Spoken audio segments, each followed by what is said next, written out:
Hi, this is Ken Johnson for another episode of SecCast. In this tutorial, we discuss and demonstrate session-based weaknesses. We will cover cookie flags, client and server-side cookies, the domain attributes of cookies, session entropy, session termination, session fixation, and sessions that are passed in the path portion of the URLs. Let's get started.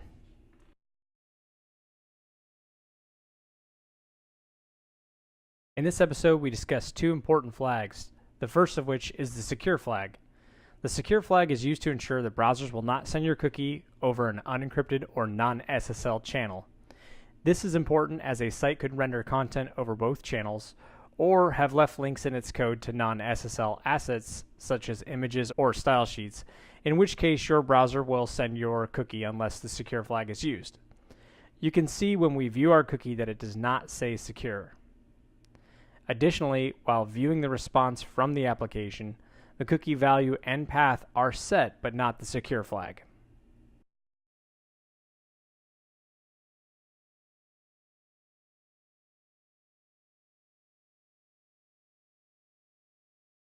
The HTTP-only flag ensures that JavaScript cannot retrieve or set the document.cookie DOM property.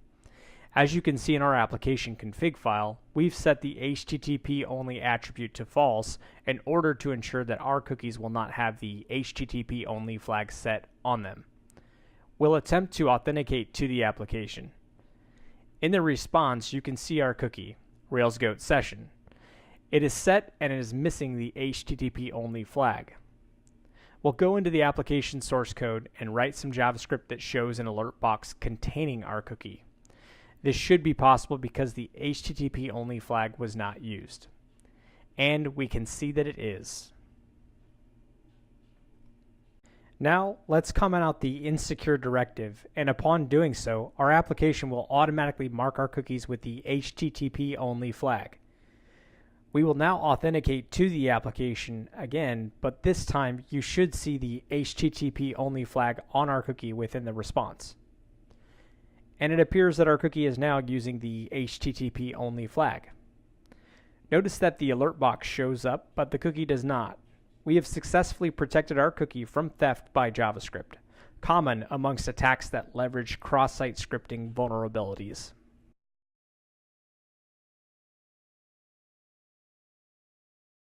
There can be some confusion on the topic of client-side or server-side cookies. It really comes down to a simple question. Is the information about a user stored directly in a user's cookie, or is it a server-side cookie? A server-side cookie means that you still get a cookie, but it is used by the server to look up more information on who you are. So basically, a client-side cookie means all the data necessary to identify who you are is contained within the cookie, and the cookie usually has an anti-tampering mechanism such as a hash that must match the hash the server generates using the values contained within your cookie, as well as a secret value accessible only to the web application. A server-side cookie will contain all your user information within some value stored either in a database or caching server, and the cookie value itself that you provide is used to look up that information in the database systems. Okay, so that was a lot of information. Let's try to show this concept in action. Firstly, you'll notice that I have the database of RailsGoat pulled up using the SQLite database browser. Note the lack of a sessions table. What you are looking at is our application's cookie configuration file. Our configuration basically says that we will use the cookie to store a user's profile information. We authenticate to the application and we go back and look at the response. We can see our cookie value. The first part we are copying is the portion that contains our profile-specific information. The second part is the hash I mentioned earlier. We will want to decode this value to normalize the URL encoded contents. Next, we will leverage some Ruby code to deserialize the content and then decode it so that it is human readable. Remember, we cannot change these values unless we have the secret key known only to the web application. Otherwise, our hash data will not match up. Once again, we've pulled up our database using the SQLite database browser tool. Note that we now have a table named Sessions. We've changed our configuration to use the active record or database store, in this case SQLite, rather than storing user information within the cookie. After authenticating to the application, we want to take a look at our cookie. Right off the bat, you can see that our cookie structure looks different. Let's copy this value. Next, we will navigate to the sessions table and take a look at its contents. You can see a session ID column. We will pull that up and paste in our cookie value. It is apparent that the value we just pasted in is the same as the value we pulled up, so this is definitely our cookie. Next, let's pull up the data column. This should look familiar as it has a similar structure to the client-side cookie we showed you earlier. It is a serialized and base 64 encoded value that contains our user-specific information. So this is a server-side cookie because it is used to look up our actual session information within the database. We discussed the same origin policy previously in this series, but just a quick reminder, cookies for one domain cannot be set by another domain, and cookies will only be sent to the domain that set them. This means Site A cannot modify or set cookies for Site B, and the browser will not send cookies marked for Site A to Site B.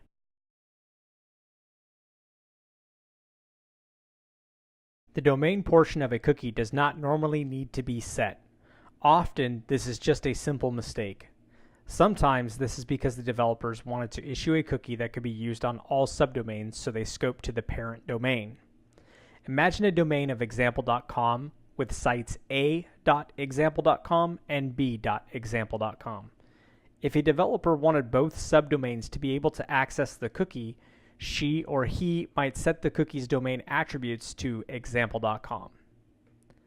This can cause security issues. Imagine 10 subdomains are able to access the same cookie. What is the probability that at least one of those 10 sites will have at least one instance of XSS in their lifetime? The odds are pretty good. Effectively, we've increased the attack surface because 10 sites now must be protected from XSS at all times, or we could potentially steal a user's cookie, and luckily for the attacker, it is likely that several of these sites will be using this cookie as a basis for authenticating the user. Let's authenticate to the application and have a look at our cookie. We can see the host value is set to railsgoat.dev. Note that the property is recognized as host rather than domain because we did not explicitly set the domain attribute. This means no other subdomains can use this cookie. To demonstrate this, let's navigate to test.railsgoat.dev and see if our browser passed the cookie in the request. You can see that it does not. Next, we'll log out and clear our cookie. You can see we've added a domain attribute to our cookie. The domain is railsgoat.dev. This should allow this cookie to be accessed by all subdomains of railsgoat.dev. Now we'll authenticate to the application and take a look at our cookie. You can see the domain attribute exists in place of the host attribute, and the value is .railsgoat.dev.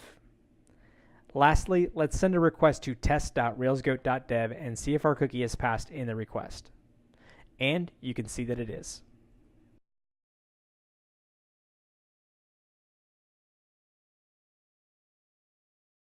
I could spend a lot of time on this topic as it can get fairly in-depth. I only want you to be aware that Burp does provide a tool to perform analysis on session strength, and that regardless of the tool you are using, you should be testing cookie strength or entropy, especially in the case of custom cookies. Custom cookies are site-specific rather than something like a Rails, Django, Express, Spring, or other web framework cookie. To do this, you will need to forward your valid login request to Sequencer. Sequencer will automatically pick up on any cookies that show up in the response from the application. Next, you'll want to start analysis, which means this request will be repeated over and over again with the tool capturing all sessions generated by the application. I'll configure the tool to auto-analyze every 100 requests. Let's let this run for a while. Over 5,000 requests have been sent. Let's take a look. You can see that the cookie strength is said to be excellent. There are other pieces of Sequencer that you can use for further analysis, but as I said, this tutorial will not cover all of these components.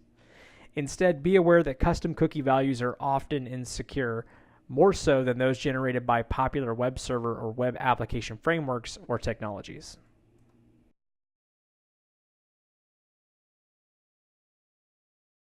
Applications typically have a logout feature. This is meant so that a user has control over their session and can terminate it at any time. This is especially useful when using a public or shared computer such as those at a public library or computer cafe. A user can log out and know that their session has been terminated. Additionally, if the session is stolen, a simple logout transaction can nullify the stolen session and thwart an attacker's efforts. Because this feature is so important, we want to test that it actually works. Remember, just because a cookie is deleted from the browser does not mean that it has been terminated server-side. To test this, we will authenticate to the application. We will capture a request for the authenticated resource of dashboard/home and send this request to repeater. Upon doing so, we will repeat the request and send the response from the application to Burp Suite's compare tool. Next, we will log out of the application. Now, let's send that request again and see if the cookie has been properly terminated server-side. We will send the response to compare. You can see that there are minimal differences indicating that it is possible that the request will still work using the RailsGo session cookie. We will remove the cookie just to be sure and send the request again. You can see that upon removing the cookie, the request for an authenticated resource is met with a redirection to the login page. This means two things. First, the cookie is indeed responsible for authenticating us. Second, and more importantly, upon using the logout button, the session can still be used to authenticate the user. This is a pretty significant vulnerability. Always ensure that the logout functions do indeed log a user out of the application.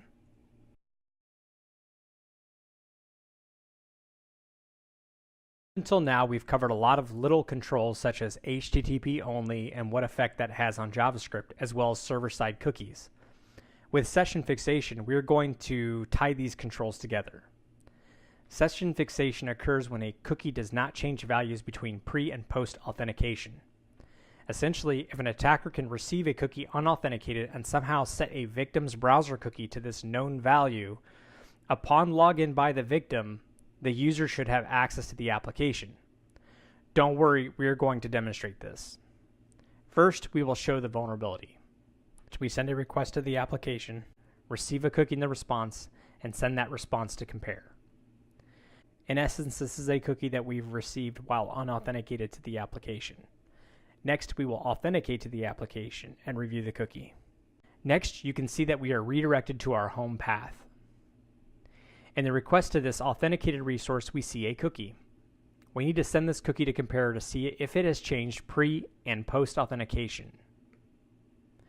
Upon comparing the two values, you can see that there aren't any differences, so the cookie never changed.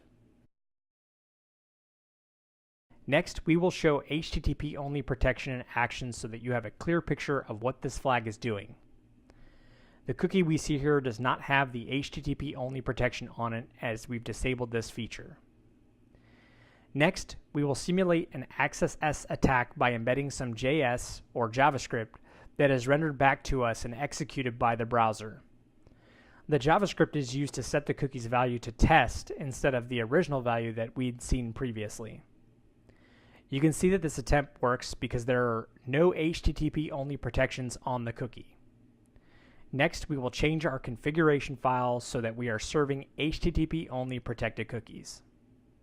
You can see that upon authentication, this flag exists on the cookie. Once again, we will take a look at our cookie. Note the new value. We will try this XSS attack once again. Note that this time the cookie value stays the same as the HTTP only flag has protected the cookie from any JavaScript tampering. Now let's tie this together. Notice I'm using Safari, and the right-hand side is our developer tools that come with Safari. Currently, we are not authenticated to the application. In fact, we are an attacker who visited the site and received a cookie. However, as it stands right now, that cookie does not have any user data associated with it. In other words, we can't use it to access authenticated resources within the application. Let's copy that cookie and paste it into our XSS string. To be clear, we've already disabled HTTP only on these cookies again, so they are not protected from tampering by the use of JavaScript. Now let's execute this XSS attack in our victim's Firefox browser. As you can see from the link, this could easily have been emailed to a user, and it is likely they would have clicked on this link. Upon review of the cookie, you can see that we've successfully changed the victim's cookie to the attacker's cookie. Again, as of right now, this does not really help the attacker much. However, we now authenticate to the application as the victim with the cookie set by and known to the attacker. Now, all we have to do on the attacker side of things is hit refresh. And voila, we are authenticated as our victim. This is because the application has associated our victim's data with the session value known to the attacker.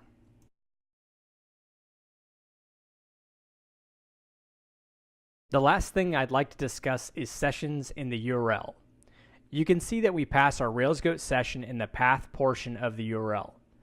Some applications do this when users' browsers are not accepting cookies as a fallback mechanism, and some are just insecurely written. The problem with passing sessions in the URL are that they will now be stored in the user's browser cache, on the server-side logs, and any systems that can read the data in between, such as a corporate proxy. To recap, we've discussed the following: secure and HTTP-only flags, the difference between client-side and server-side cookies, the domain attribute of a cookie, session entropy, session termination issues, session fixation, and sessions that appear in the path portions of the URLs. I'm Ken Johnson. This has been another episode of SecCast. Thanks for watching.